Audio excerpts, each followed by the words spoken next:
প্রিপারেশনকে বলা হয় নেগোসিয়েশনের foundation.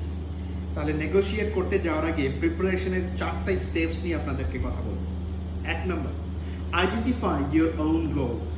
Negotiation যে করছেন, আপনার আউটকামসটা কি, আপনার গোলটা কি, আগে থেকে আপনি লিখে ফেলুন, আইডেন্টিফাই করে ফেলুন যে আমি এটা অ্যাচিভ করতে চাই।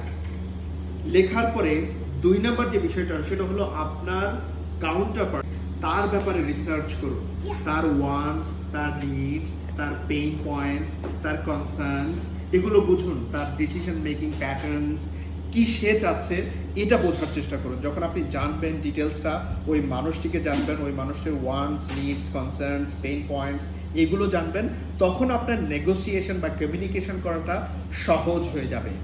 3 নাম্বার যে বিষয়টি সেটা হলো understand the other parties priorities. ওই মানুষটির প্রায়োরিটি কি সেটা আপনি বোঝার চেষ্টা করুন। যখন আপনি তার